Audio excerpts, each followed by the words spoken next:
Bread മുട്ടയുണ്ടെങ്കിലേ നോമ്പൊക്കെ തുറക്കണ നേരത്തേക്ക് എളുപ്പത്തിൽ ഉണ്ടാക്കിയെടുക്കാൻ പറ്റിയിട്ടുള്ള സ്നാക്സ് റെസിപ്പി കണ്ടു നോക്കാം കേട്ടോ. ഇതിന് വേണ്ടിയിട്ട് ഒരു പാനിലേക്ക് കുറച്ച് ബട്ടർ ഇട്ട് കൊടുക്കുന്നുണ്ട്. അതൊന്ന് മെൽറ്റായിട്ട് വരുമ്പോഴേക്കും ചെറുതായിട്ട് കട്ട് ചെയ്തുള്ള ബ്രെഡ് ചേർത്തിട്ട് രണ്ട് ഭാഗം ഒന്ന് ടോസ്റ്റ് ചെയ്ത് മാറ്റി വെക്കുന്നുണ്ട് കേട്ടോ. ഇനി ഒരു ബൗളിൽ 4 കോഴിമുട്ടയും കുറച്ച് മല്ലിയിലയും കുറച്ച് പാലും ആവശ്യത്തിനുള്ള ഉപ്പും കൂടി ചേർത്തിട്ട് നല്ലതുപോലെ ഒന്ന് മിക്സ് ചെയ്ത് മാറ്റി വെക്കുക.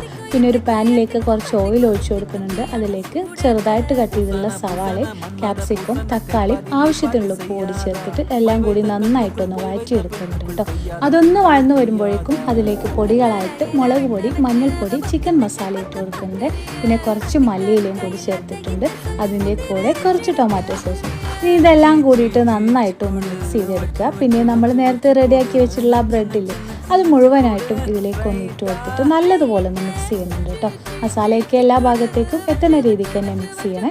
പിന്നെ ഒരു പാനിലേക്ക് കുറച്ച് ഓയിൽ ഒഴിച്ചു കൊടുക്കുക. ആ ഒരു മുട്ടയുടെ ബാറ്റർ ഫസ്റ്റ് ലെയറായിട്ട് ഒന്ന് ഒഴിച്ചു കൊടുക്കുന്നുണ്ട്. അതിൻ്റെ ടോപ്പിലായിട്ട് ആ ബ്രെഡും മസാലയും കൂടിയുള്ള മിക്സ് മുഴുവനായിട്ടും ഇട്ട് കൊടുക്കുന്നുണ്ട് കേട്ടോ. ബാക്കി വരുന്ന ആ ഒരു മുട്ടയുടെ ബാറ്റർ മുഴുവനായിട്ടും ഇതിൻ്റെ ടോപ്പിലൊന്ന് ഒഴിച്ചു കൊടുക്കുക.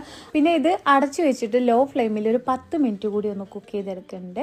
അടിഭാഗത്ത് ഒരു തട്ട് കൂടി വെച്ച് കൊടുത്തിട്ടുണ്ടായിരുന്നു കേട്ടോ. പെട്ടെന്ന് കരിഞ്ഞു പോവാതിരിക്കാൻ വേണ്ടിയിട്ടാണ്. 10 മിനിറ്റിന് ശേഷം ഇതൊന്ന് തുറന്നിട്ട് അതിൻ്റെ ടോപ്പിലായിട്ട് കുറച്ച് മൊസറല്ല ചീസും ചില്ലി ഫ്ലേക്സും ഒക്കെ ഇട്ട് കൊടുത്തിട്ട് അടച്ചു വെച്ചിട്ട് ഒരു 2 മിനിറ്റ് കൂടി ഒന്ന് കുക്ക് ചെയ്തെടുത്താൽ സംഭവം റെഡി കേട്ടോ. അടിപൊളി ടേസ്റ്റാണേ.